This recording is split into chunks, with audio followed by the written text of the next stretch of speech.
several high-publicized arrests and court cases have attracted the nation's attention this week. Former Transnet CEO Siyabonga Gama and several other former executives among those arrested following allegations of overpayment and corruption in locomotive contracts stemming from the state capture inquiry. Well, let's discuss whether these arrests will help restore the public confidence in Transnet. The entity's board chairperson, Popo Molefe, joins us now. And Dada Molefe, good evening to you. Thank you so much for your time tonight. Firstly, I just want to ask, from the perspective of the board, what do these latest arrests this past week signify for you? Good evening, Kathy.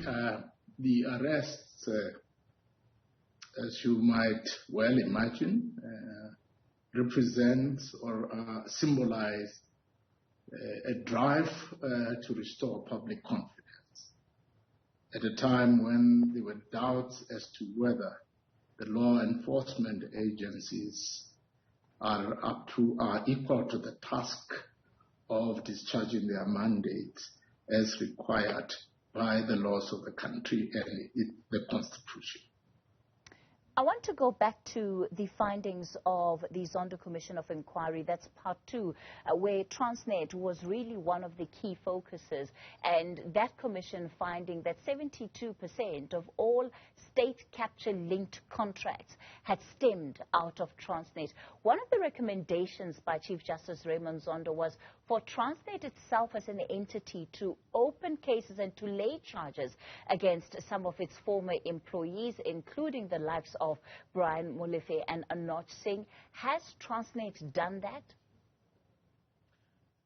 We opened the cases as soon as we became aware of fraud and corruption, because, as you would recall, the Prevention of and Combating of Corrupt Activities Act obliges any South African citizen, the institutions, individuals who become aware of corruption that involves amounts exceeding 100,000 to report immediately to the Corruption Prevention Center of the Hawks.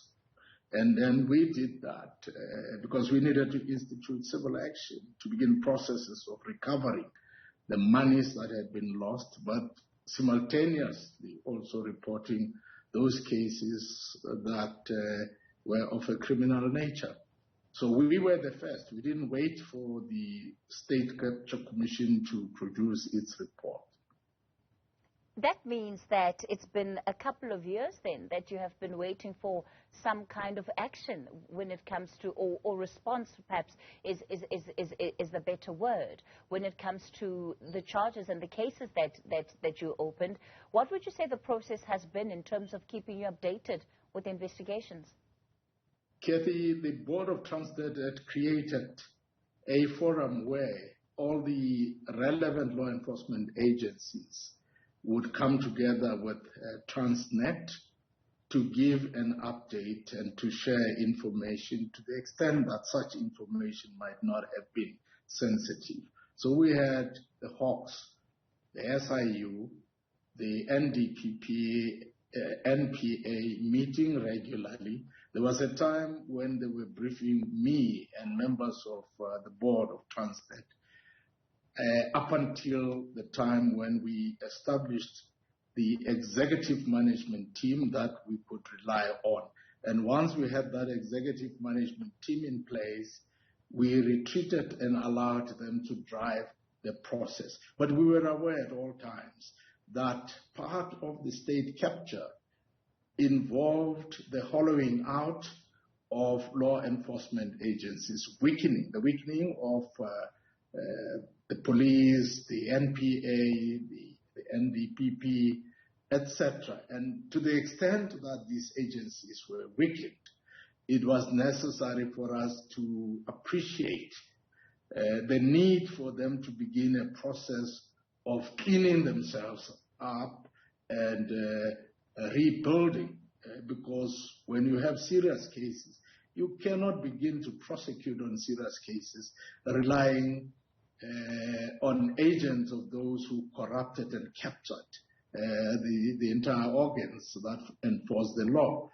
I think we are at a point at which, whilst there are still challenges, but the NPA is now confident that it is able to proceed and prosecute and has prepared solid cases and will, at an appropriate time, lead the evidence necessary for this case. Are you expecting more arrests in Ntate Molefe? Well, the corruption, the pilfering was so pervasive. That being the case, we expect that a lot of people were involved and a lot of people's heads are going to roll.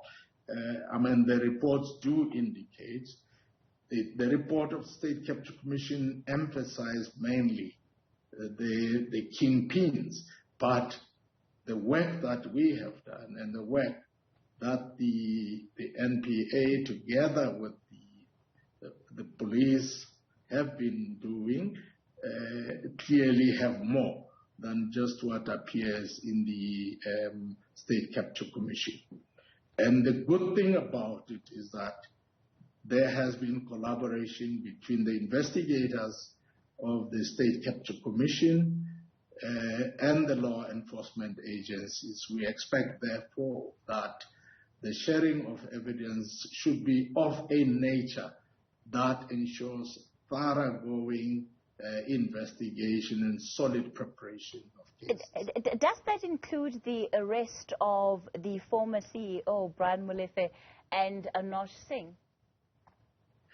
Well, look, I can't speak for the law enforcement agencies. I think they will decide at an appropriate time whether those ones are part of the group that has to be arrested. All we know is that in his report, then acting Chief Justice, the current Chief Justice who was chairing the State Capture Commission, pointed a finger at those two individuals amongst others.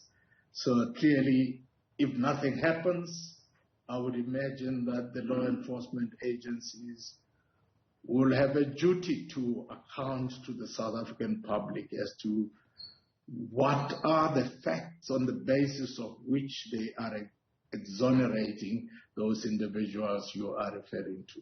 Of course, at the same time, will be theirs. Yeah. At the same time, there's the issue of dealing with the corruption that has taken place in Transnet. And then there's also a big question about the state of Transnet today. And unfortunately, even on that score, Transnet is seen as an entity that is in decline and in some ways is unable to meet its obligations, and where its operations, again, are becoming dysfunctional, at least if we take the warnings that have been raised over the last couple of months, particularly from the coal sector. Well, Kathy, firstly, our business as Transnet is not to fight corruption, but we have come to realize that unless we quickly cleansed ourselves of elements who were frustrating the ability of the company to do its work, we speedily, therefore, cleaned up the organization and appointed a very solid executive team, which with ethical leadership, men and women of integrity who are now running that organization. That being behind us, we were operating or proceeding in tandem with other priorities of the organization who are now focusing on rebuilding that organization and ensuring that it discharges its mandate. You talk of Transnet, Transnet's inability to discharge its mandate towards its customers. Yes, we're not able to fully meet our obligations because it should be expected that with the corruption that was so pervasive and running so deep in the organization, that elements of that organization were weakened. Infrastructure investment was not effected because money intended for infrastructure was diverted to the thieves who stole the money of the organization, or those companies that inflated their prices of the company.